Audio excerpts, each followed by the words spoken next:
Assalamualaikum warahmatullahi wabarakatuh.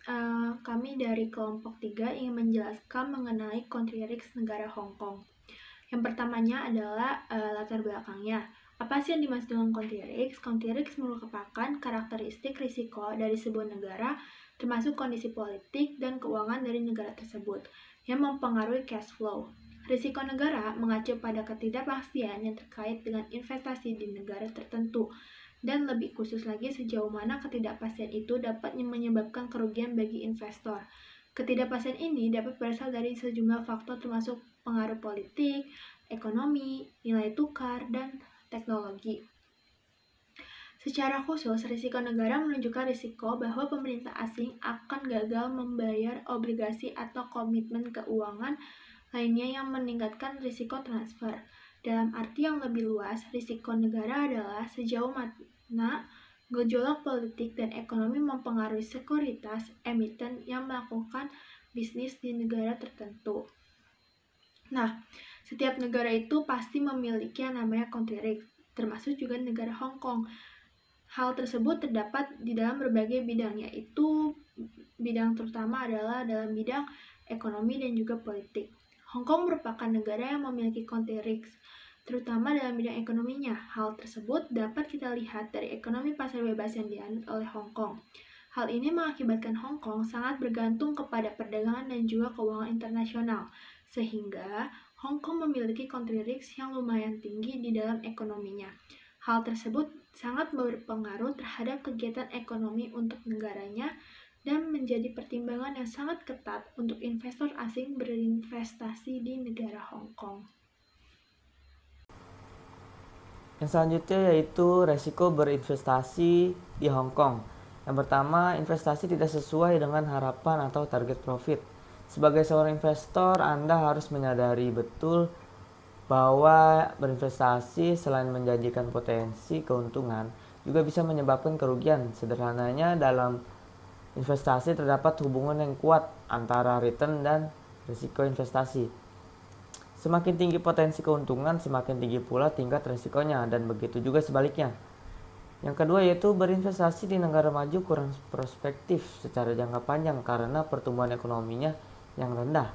Tahukah Anda bahwa pakar ekonomi memperkirakan dalam dua dekade yang akan datang, Cina akan menyalip Amerika Serikat dari segi ekonomi, yakni nilai GDP, karena pertumbuhannya. Namun berinvestasi di negara maju juga keuntungannya yakni relatif stabil dan aman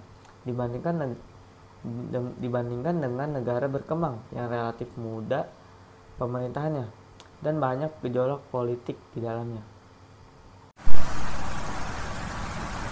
Penyebab peningkatan risiko dari negara Hong Kong selanjutnya adalah letak daerahnya yang berada di Asia Timur, di mana negara Hong Kong berbatasan dengan Laut Cina Selatan dan Cina dengan total luas negaranya sekitar 1.104 km persegi. Hong Kong memiliki sistem hukum berdasarkan hukum Inggris dan negara ini juga memberikan support yang baik terhadap properti swasta dan memberikan kebebasan dalam pertukaran. Selanjutnya, dari segi ekonomi, negara Hong Kong memiliki pasar ekonomi yang bebas serta ketergantungan yang tinggi terhadap perdagangan dan keuangan internasional. Negara ini tidak memberikan tarif terhadap barang impor kecuali memberikan cukai untuk 4 komoditas, yaitu alkohol keras, tembakau, minyak, dan metil alkohol. Berikutnya, dari segi perdagangan, komoditi ekspor yang terbesar di negara Hong Kong yaitu diantaranya mesin, peralatan elektrik, tekstil, pakaian, jam tangan, dan mainan, dengan tujuan pasar ekspornya ke negara Cina dan Amerika Serikat. Sementara itu, untuk komoditi impor terbesar Hong Kong meliputi bahan baku, bahan setengah jadi, barang konsumsi, barang modal, dan bahan bakar, dengan tujuan impor terbesarnya dari negara Cina, Singapura, Korea Selatan, Jepang, dan Amerika Serikat. Berikut ini merupakan tabel perbandingan indikator ekonomi negara Hong Kong terhadap 5 negara lainnya, yaitu Cina, Indonesia, Malaysia, Jepang, dan Amerika pada tahun 2020. Dapat dilihat dari tabel tersebut, terdapat beberapa indikator yang dijadikan bahan perbandingan penting dalam menentukan country risk dari negara-negara tersebut. Salah satu perbandingannya yaitu jumlah populasi negara Hong Kong yang sebanyak 7,24 juta orang pada tahun 2020 dengan pertumbuhan populasi sebesar 0,24%.